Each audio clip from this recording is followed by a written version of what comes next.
Hello, Honors Trig Pre-Calc. Today we're doing section 6 and 7 in chapter P. We're going to start with complex numbers. Complex numbers are a number system where the numbers are both, they have a real and an imaginary part. An imaginary number, the one that we know of, is I, which is the square root of -1, right? You can't take the square root of a negative number. It's not real. It's not a real number.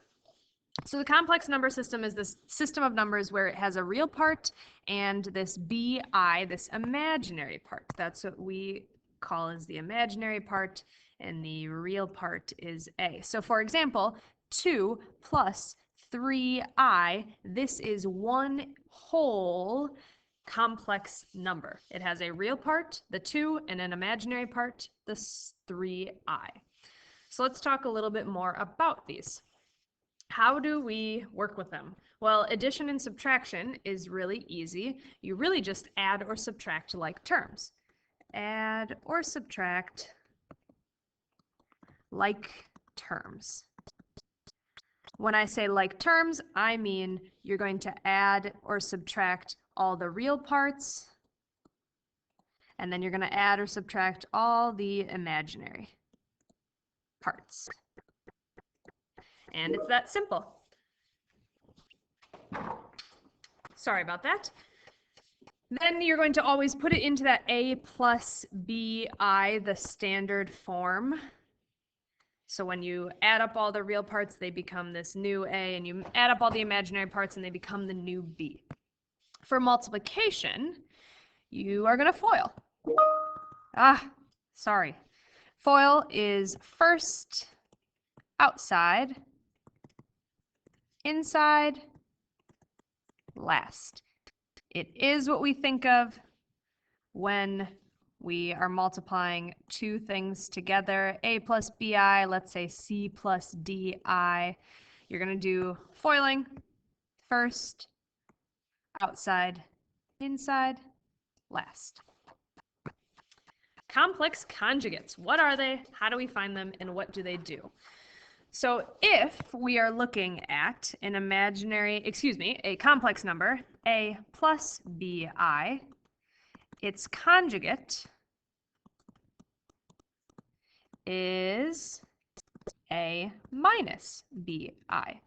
So all we are doing is swapping that sign in the middle. So how do we find them? You swap the sign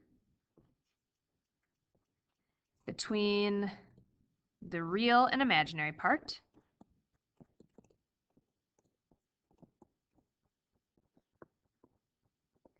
And what can they do? This is the really important piece here. So we need complex conjugates because they, when multiplied together,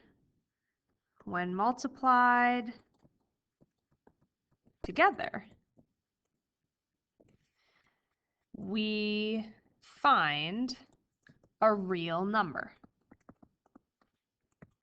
or we're left with a real number. The reason we need this is because complex numbers cannot, I'm going to say, live in the denominator of a fraction.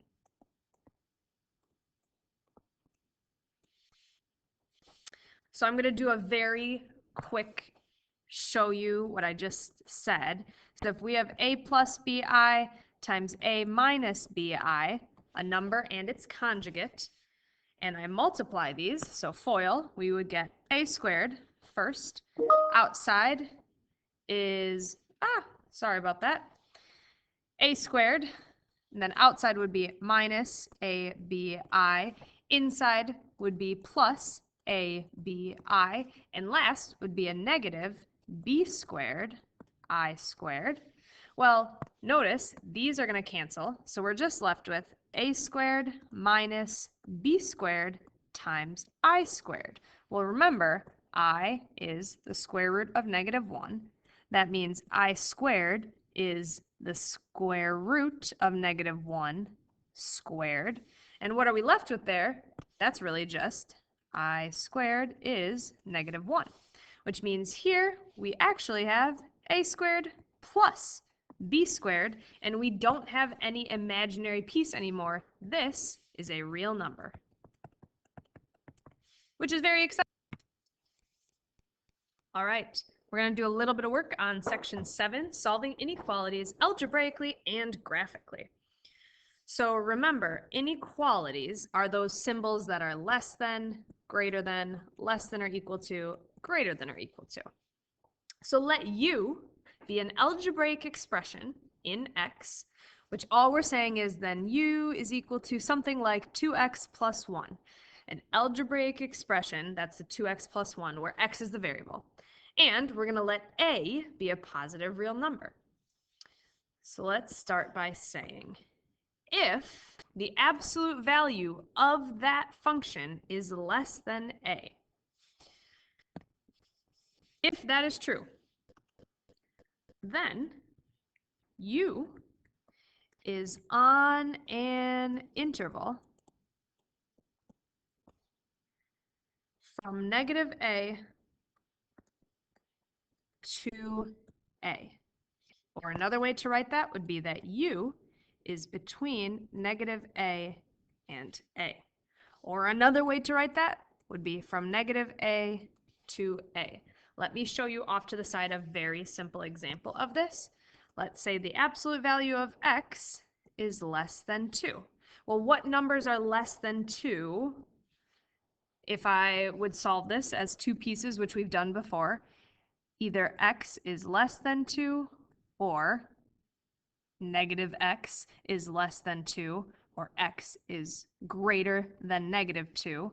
And if I were to graph those both on a line, we're going from -2 to +2 and everything in between.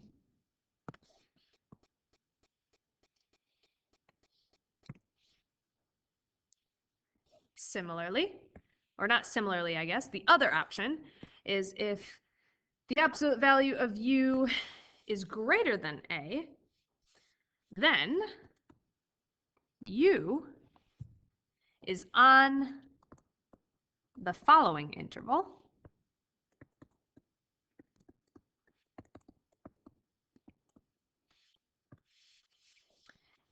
U is less than -a, or u is greater than a. So again, let's say I have the absolute value of x is greater than 5. So what number could I plug in there that would be greater, that's absolute value would be greater than 5? So that would be like 6, 7, 8, 9, 10, right?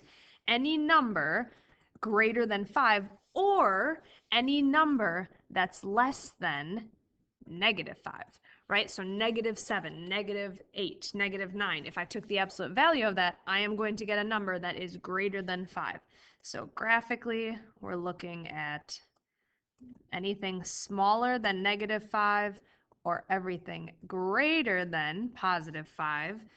And I'll make that nice as well.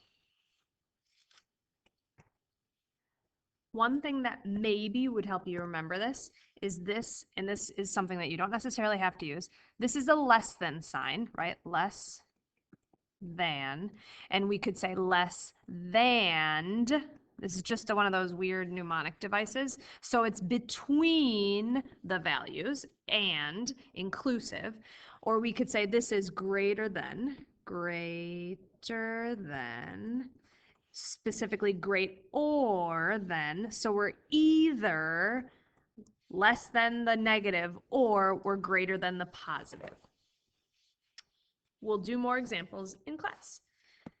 Last but not least, we've got projectile motion. So this is just going to be a bunch of information.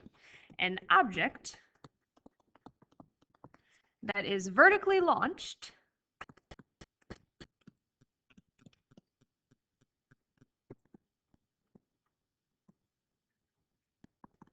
will have a starting velocity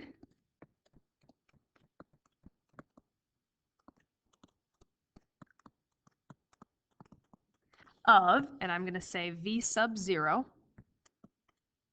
Often this is going to be in feet per second, and the sub 0 is saying when time equals 0.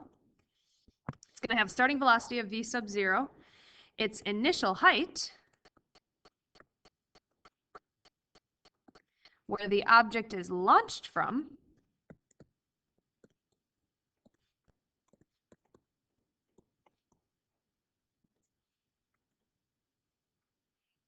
is s sub 0.